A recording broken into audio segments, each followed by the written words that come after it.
Brightest blessings, everyone. Psychic medium Elizabeth Grove, the Paranormal Priestess. Welcome to the Paranormal Priestess YouTube channel, and thank you, everyone, for being here. If you are new to this channel, and this just happened to pop up in your feed, welcome. My name is Elizabeth. I am a medium, divine channeler, remote spirit extractor specialist, white witch, and divine alchemist, and I also happen to be a divine feminine on the path of ascension, coming to you straight from the spirit chair, and always so glad to be here, so to be. I have a hot topic for you guys today. This is a requested video, definitely a video to bring clarity.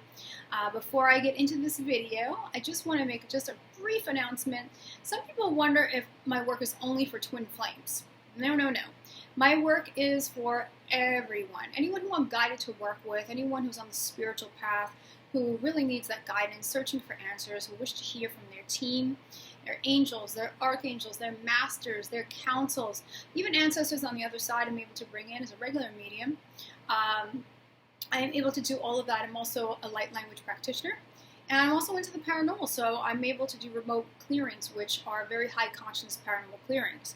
I love being able to do all of this type of work. So whether or not you are a twin flame or you are not on the twin flame journey, or maybe you're going to be, or maybe you are on the twin flame journey but you're not recognizing it yet, maybe it's not time for you to have that recognition, but I am available. So if you are a twin, you've worked with me, you know someone who isn't a twin flame, and they're looking for answers, they're feeling really stuck in life, they really are looking for a comprehensive and detailed reading, a live reading, no cards, no recordings of readings. This is straight up mediumship and channeling. I am here. The paranormalpriestess.com is the way to reach me, and I would be just absolutely thrilled to be able to work with you if I am guided to do so. So that's the announcement, because I know sometimes there's a confusion of whether this channel or my work is only for twin flames. The answer is no. I just happen to be a twin flame. I happen to be someone who is on the ascension path. I have learned a lot from it, and I know that a lot of you in the collective do struggle and really do require that support. But I love, putting up videos about all types of spiritual subjects to help everyone. Now on to the video. So, this might be a triggering video. Why would the divine feminine no longer want the divine masculine? Hold up. Don't think so. Yeah, this is a doozy for some people, and I know in readings this does pop up, and it's kind of interesting, because there's a couple of different scenarios that I want to bring up regarding this to help clarify it. Let's just talk about this scenario, is that someone has worked on themselves for a while, right? The divine feminine has worked and healed lifetimes and bloodlines and all these different types of wounds and traumas, has healed themselves from rejection and abandonment, has healed unhealthy codependencies, has really been able to bring back self-respect, bring back self-value, really align with power. And now, see, that changes things up. It changes the dynamic up. It changes the polarity up, right? Because when we heal all of these different things, we no longer have this obsession kind of action, right? We no longer have this need for someone to fill us, right? We have had voids because we've had these wounds, right? It's looking outside of yourself for that completion, for that wholeness, and that's why there would be that chaser scenario. So a lot of times the divine feminine awakens first, and they're in this chasing scenario. If anyone knows this video that's been watching me for some time, definitely leave a comment. But do you guys remember when I did the video and I was referring to Jim Carrey with the claw? The claw, nothing can stop the claw. And I was talking about the divine feminine chasing the masculine. We gotta bring some humor to this sometimes, right? And it was a lot of fun. It was funny, but it was I felt a really great way to describe when the feminine is chasing down the masculine and the masculine's just beelining in the other direction, because the feminine's hoping, oh my gosh, you are going to complete me. Right? I'm an incomplete soul. I need to feel good about myself. I need to feel good about life, and you're going to make it happen. And that chasing happens, that unhealthy need. And the thing is, when the Divine Feminine finally understands what the actual journey is about, that the ascension journey is becoming whole, it's about being able to align with your own inner light, your own power. It's also understanding your extension to the divine, and understanding that when you're chasing something or somebody, it is always because there's a separation inside of yourself. When the Divine Feminine does this work to heal, then that need no longer is there. When you're healing rejection, when you're healing abandonment, when you're healing betrayal, all these different types of things, self-respect and self-value and all of that, you finally realize your worth. You're finally choosing yourself, right? You're finally showing up for yourself. Then that's what the unity is, right? You're becoming unified. And when that happens, that need to chase disappears. And you end up in this neutral kind of zone, or this neutrality space, where you are trusting the path enough, you're feeling powerful within yourself, you're feeling wonderful, beautiful, peaceful in yourself, and you realize that, okay, there is nothing else that I need. I don't need to chase down the path, I don't need to chase down a person. I'm just going to surrender to the flow. I am just going to surrender to the divine. I am going to just really just stay present in my body, present in my life. And when you do that, it's a beautiful thing, and it really means that you're on the right track with bringing in and attracting in what is actually destined for you. So if your Divine Masculine isn't really destined for you as that perfect match, for this lifetime, many twin flames have chosen to come together in this lifetime to be able to ascend together, to bring a mission, a really powerful, beautiful mission in the physical to people. That's the intention, right? But for some others, that may not be the case. Maybe that isn't the true destiny. But when you're in that neutral space, you are absolutely willing to surrender to what is your best and highest destiny. And that it's all beautiful, it's all okay, and you're not feeling like you're missing out and you're lacking anything. And that's one of the scenarios there of, okay, someone did a lot of work. And it's interesting because I'll be reading and I'll be bringing through these messages from their team, and I'll stop and be like, you've been doing the work. You healed this. And my client be like, yeah, I did. I've been working really, really hard on it. I'm like, you didn't have to say a word. They did. Because you're in this neutral space and they've been telling me what a great job you've been doing, that you've been accomplishing, healing child wounds, young adolescent wounds, all of these different traumas, all of these different stories and beliefs and patterns and behaviors and all of that. You are now in this neutral space of just everything's okay, and you don't need to obsess. You don't need to be the claw. And what's beautiful about that is also the detachment.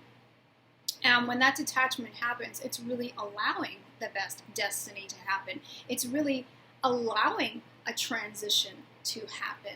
See, a lot of times people don't understand, because they're in their wounding, that when you are attaching to outcomes, when you're attaching to a person, when you're in the waiting zone or in the waiting room, you're holding on so tightly, it's not allowing a transition to take place. It's not allowing a transformation that's best for all involved to take place. But when you've done the work and you're in your neutral space and you're allowing everything, it's giving everything a chance to come together behind the scenes to orchestrate. And that's a really, really powerful thing. And that's when someone doesn't feel stuck. So that would be why, strangely enough, a Divine Feminine would be like, wow, I've been so used to just needing my masculine and looking him up on Facebook and Twitter and Instagram and constantly needing to know what's going on and what he's doing, he or she, please, I understand that it could be either, he or she, and now I just don't feel that way. And I was so used to feeling that way. But it is a good thing. So there's that scenario. So here is the other scenario as to why the Divine Feminine would no longer want the masculine. Okay, and this is one where we're in the lower vibe of things. So the first one is definitely in the higher vibe of things, and it's really just bringing everything together. In this next scenario, not so much. It's coming from a very bitter, resentful place of, I don't want my masculine. I don't want anything having to do with them. Nothing. I don't even care anymore. Who cares? I'm so over the twin flame journey. It's such BS, right? Don't want it. And this is really just coming from wounding all the way. Coming from resentment, coming from bitterness, coming from anger, coming from rejection, coming from abandonment. This is definitely when someone is experiencing a lot of things like bad behavior from their partner so much, and a lot of the ghosting is going on, gaslighting is going on, the divine masculine has no follow through, only giving breadcrumbs, things like that. That tends to happen a lot more often. I can't say that it doesn't happen in the other scenario. It can, as things are transforming and transitioning, but there is a lot of no follow through, no contact, and constantly caught in cycles. That's why. Constantly caught in those wounding cycles, those karmic cycles. So there's huge separation, there's huge discord between the beloveds as well.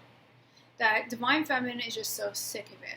So sick of the constant disappointment, the triggering, the purging, all of that, is really just tired of the pain. Trust me when I say I understand all of this, and I understand why someone would feel that way. That's why I'm here to help, to understand it, to clarify, and to work with it. But when they're in the distrust, they're in the pain, they're in that suffering, they're constantly waiting for the divine masculine to show up. This is usually a person that's not really showing up for themselves, or maybe they've been doing the work, but they could use some help with doing the inner work. Maybe it's somebody who hasn't done the work. Maybe they've been in resistance mode for a while. But that's when, in those lower cycles, someone would say, I don't want it. I don't want you. So those are the two different scenarios that I have found can happen on the twin flame journey, okay? And it's not to say one is good, one is bad, it just is. It's just a part of the learning. We're here to learn. We're here to go through all of these different stages. We're here to go through all of these different lessons of growth so we can have higher awareness. So depending on where you are in this, this would be why, you would no longer want, if you're the divine feminine watching this, no longer want the divine masculine. If you are the divine masculine watching this, please, I want you to understand that it's not that the divine feminine does not desire you, because it is a true love. It is a divine love. This is definitely something that is a very challenging path. Not impossible whatsoever, but it's a challenging path. It's not like a Hallmark movie. These are very real, difficult processes that we're going through to heal and to become whole again. And our twin flame is our mirror partner. It's really reflecting back where we are, right? So if you have a masculine that's in the wounding, the feminine's in the wounding. The feminine's in the wounding, the masculine's in the wounding. They're both in that same space, and they're healing the same chakras, the same themes. Masculine, your feminine does absolutely desire you. This is, again, all about being able to choose the self, and this is about not coming from a place of where the ego is attached to need. So don't be worried, divine masculine, that somehow this is all over and the divine feminine just wants zilch to do with you, has no love for you whatsoever or anything like that. No, that's definitely not the case. So I hope that this was clarity for some of you who are in this space and finding it really, really confusing. Remember, divine timing and divine orchestration comes into play with all of this. It really, really does. And that we are always supported by the higher beings of light, by our higher selves.